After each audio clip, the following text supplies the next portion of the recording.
Body's falling apart. You feeling the same? Style's still looking good. Style's on point here for the kid. He was concerned this morning that his pants were too short. I told him it looked good. I told him he had nothing to worry about down here in the south. Let's go! Day 4, leaving the hotel, stopping in at the gas station, get the guy some snooze. And we're gonna keep the trend alive. Rotten Ronnie's one more time. What'd you get? Couple waters for the boys, snooze for the kid, let's go. What a good guy. Could be the last time I ever get you water. If we get gas, it's true. You never know. You know, that lighting looks so good on you, by the way. Thank you. Pizza Hut for lunch? Buzzing for some pizza, right? Best meal you can have after a good skate. Subway. This isn't Subway. All right, Mr. Menton, my good friend, breakfast television host, now Pizza Hut How's it host. going? So you guys kind of caught me late here, but I've already got the pasta, sausage, mushrooms, peppers, a little pepperoni even. Decided to skip the pizza even though that jalapeno looks pretty good, huh, Trav? I'm not a big jalapeno guy. Not a jalapeno guy. I can't handle the heat. Spice. He doesn't like the spice. I did save this though for you guys. A little extra sauce here. Marinara. Yeah, why don't you get in there and show them what that's about there. We got a game today, so I'm gonna steer clear, but you know, maybe on a Sunday, brunch time, that's good stuff. I'll be honest, I think half the guys have already mucked those cinnamon sticks. Oh, well, you know, not me. But we got 2 skates today, so it's okay. Yeah, thank you guys, and I hope you enjoy Trav's videos. Thank you, Mr. Menton. Nap time, lunch is done, back to the rink for a game. It's our final game tonight. There will be some gassing, some cuts later tonight. There'll be about 10 guys cut, maybe a goalie. I don't know who. And then, and only then, are we gonna have a couple of post-game beers, baby, let's go.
That was my final last time in Columbus. I was released by the team following that final skate that I just showed you. I've been home for about a week now, kind of humming and hawing things over to see where I go from here from next. Now, this video will not be ripping on the team, ripping on the city or the coaching staff, the players, whatever. At the end of the day, I'm thankful for the opportunity, and I'm happy that I was able to go out for the opportunity with Columbus and sign a deal. Ultimately, am I disappointed with how things finished and how things went when I was there? Absolutely, I'm very disappointed with all that. I'd like to try to maintain some level of professionalism here. I'm an aspiring professional athlete, instead just kind of reflecting a little bit on my experience down in Columbus for the short period of time that I was down there for, and kind of where do I go from here next. So as far as why I was released, I didn't really get an answer from the coaching staff. What I do know is that when I signed, one of the things we talked about was that I'd be there for the entire season to develop and to get better. Obviously, being one of the younger guys on the team as well, we had another goalie drop down from the Southern Pro League, so that kind of bumped me out of my spot in a business world. That kind of makes sense. Pro hockey is all about numbers, financials, dollars and cents, and it doesn't financially make sense to have a third goalie when you can have two, right? Especially for a new expansion team. That makes sense why I was released. As far as where do I go next off of here, I don't know what I'm going to be doing next. I know a lot of people are going to be asking, what's the plan? Well, All the federal rosters were just set, so if I was to hop on with the team, it probably wouldn't be anytime soon. We would need a couple of goalies to start performing very poorly and a team to reach out, or me to reach out to a team and get a tryout, at least for the time being. So that's probably not going to be happening anytime soon. College, second semester at best, if I was to hop on with the team and just be a practice goalie. I don't know if that's even realistic at this point in time with how late we are in the semester. Senior hockey, one of the rules with Manitoba senior hockey though is that you can only have 2 Winnipeg guys per team, I believe. Kind of screwing me over right now because obviously I'm from Winnipeg, and the fact that I don't live in these rural communities, kind of hard to get on the team if you only have 2 Winnipeg player spots, and especially for a goalie, if that makes sense. I'd realistically probably like to find a senior team and maybe hop on with a beer league team or 2 to kind of get some extra ice time.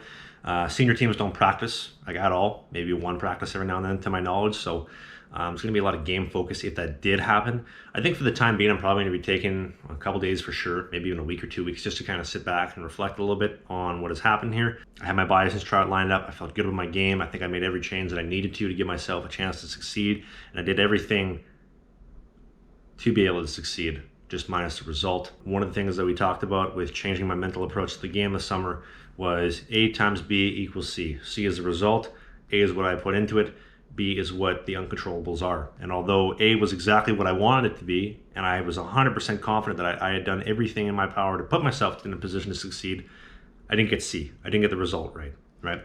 And same thing again with Columbus. I think what I did in the time from when I was released from the Bisons to when I went to Columbus, I thought again I gave myself the best chance to succeed. I skated with a world-class goalie coach. I kept the workouts going. Everything felt tip-top. I didn't get the result that I wanted. It may seem very easy to quit and to give in right now. I've never felt better with my game. I feel I have so much left in the tank to give. I feel that there is going to be a team out there at some point from now in the middle to end of October till the end of the season that's going to need a goalie that I could hop on with and make a difference with. Where and who it is, I don't know. I guess time will tell, and I'll be able to share that with you whenever I know that. I want to thank the coaching staff in Columbus for the time that I was spent there and that I was allowed to come out. I'd also like to thank all the people from the town of Columbus, whether they're at Pizza Hut, Golden Corral, local gas station, anywhere, for the hospitality and for just kind of welcoming us with open arms, which is fantastic. With that said, thank you, Columbus. I want to wrap things up here. I'm not going to talk anymore about my experiences in Columbus or any of the disappointments that are being released. I think that it would be very fitting to do a Q&A that is related to, I guess, the School of Tough Knocks, the School of Hard Knocks, and getting knocked down, things not going your way, and how to handle it. Obviously, I faced adversity in the last little while. I'm going to be facing it again for the foreseeable future. And I think it'd be a good time to shed some light on that, because obviously with this time of year, probably a lot of kids are experiencing that as well. I want to expand on that. So we're going to throw things off to the Q&A. I like to finish with some nice cinematography because I love Winnipeg. I'm a very proud Winnipegger, and then we'll cap the video off there. Off to the Q&A.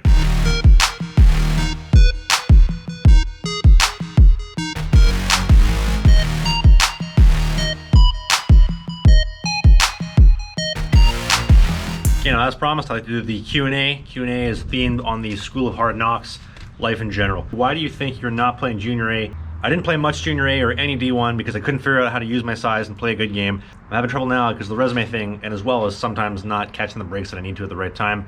But that again falls back on me. If you are a backup or a third player on your current/future college team, how does that affect you as a person/player? You can get away with a lot more if you are the starter. Do as I say, not as I do, but at VIU last season, I wasn't a great teammate. There was a lot of things that I wasn't doing that were gonna enable me to be successful long-term, and I kind of imploded from there. The ideal third string goalie, great teammate, first one there at the rink, last one to leave, putting in the work, being a goalie who takes shots for guys at the end of practice when nobody else wants to, backup, somewhere in between starter and third string. I don't know if that makes sense, but that would be my advice. Again, do as I say, not as I do. Nathaniel Bolby, what are you gonna do different to be successful in the future? Great question. I don't know, kind of at a point where I'm doing a lot of reflecting, and I think, I don't know, just stop more pucks than the next guy. I think would be pretty plain and simple, but kind of a cliche answer. Great question, Brecken Casse, Koss, do you have any hatred about hockey some days?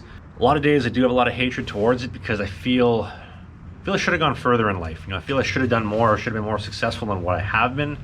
I think it's frustrating because I feel I put in the time, I put in the effort, I have the work ethic and the dedication to the game and to my craft, but not seeing the results is tough.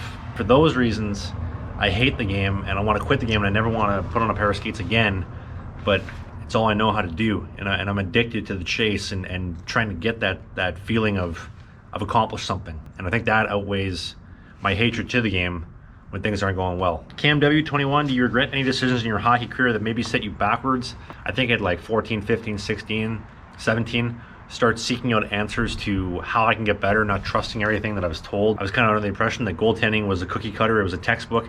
Here you go, throw it on you, it works for everybody, and this is how you be successful. And if you're not being successful, it's your fault because you can't figure it out. There's a way for everybody to be successful, but you have to play within a structure that helps you succeed. And I think you have to understand the game, how to think the game, how to read the game yourself. So to answer your question, that's my biggest regret, not learning that sooner. But it's not really a regret, just more of a wish. I live right by the airport right now. This is why there's always planes buzzing around here, by the way. BC35, if there's one thing you would have liked to have done more or less in junior, what would it be? Shut my fucking mouth. I'm gonna tell you a story here. When I was playing in English River, I came there, the team gassed their backup goalie because he was brutal, and then signed me to come out without even ever seeing me play in person. I came out, I sat on the bench, I didn't get a second of ice time for about 10 or 12 games. I might have told the story already, but I sat on the bench and I was getting sick and tired of it because I was showing up at practice every day, working hard, first one there, last one to leave. I thought our starter was pretty brutal as well, and I was like, why am I not getting this ice time? And we got pumped 9-0 one night, I remember. I walked into his office after and I said, hey, can I get a start? And I only did this because he was sitting in his office and there was like 8 empty beer cans on his desk, go figure. And he gave me a start. But after that, kind of hard to muster up opportunities. So when I had my one sniff cup of coffee, whatever you want to call it, in the WHL, and last season at VIU, I just wish I would have shut the f up and shut my mouth and just gone to work. Nose down, don't talk, be seen, not be heard. Easy to say, harder to do. Robinson_31, was there ever a point in your life when you wanted to quit hockey? I think about it every day, man. I'm 23, going on 24. I'm getting to a point where, why am I chasing the dream? Why am I going all the way to Georgia to go play hockey? Why am I going to BC and Vancouver Island to play college hockey as a third string goalie when I could be here in Winnipeg? I could have been finished my education. I'm already halfway done. Somehow I'm halfway done. I don't know how. But when I go down that discussion, I'd ask myself, is it time to quit? I also think I love this game. I've been doing this since I was 4 years old and playing goals since I was 10. There's nothing on this face of the earth that I would rather do. This is all I know how to do. This will be our final question. I really like this one. Go Flyers _1128.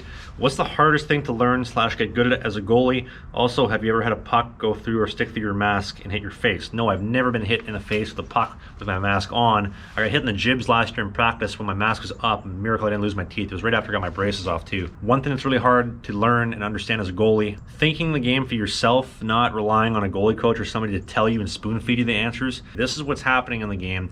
We have a left-handed shot, right-handed shot. Guys, X amount of feet from the net. These are his options. These are the time. Thinking the game for yourself. If I was thinking that way when I was 16 years old and I actually understood what I knew now, easy for me to say, I would have been playing the WHL. But I couldn't figure it out. I couldn't figure out how to play the game. I couldn't figure out how to stop pucks at a consistent level. And to get this, what's in between my ears right now, I couldn't get that sorted out.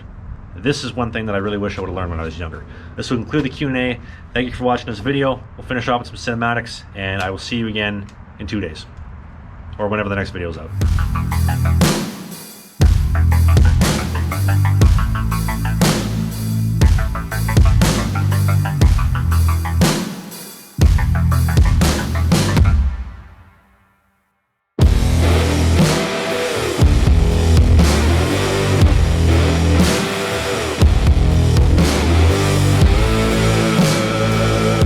Now the Grinch, there's not many of those guys working at sidelineswap.com, but I will guarantee you that the Grinch himself does shop at sidelineswap.com, and so do I. I'd recommend you do as well. Holiday season's right around the corner. Get some smoking hot deals on some sweet finds at sidelineswap.com, whether you're looking for pro return pads from the NCAA, pro return gloves from the show, whatever you're looking for, Sideline Swap probably has it, and they're on smoking deals because it is people selling to other people, not a corporate company. Go to sidelineswap.com. See you in the next video.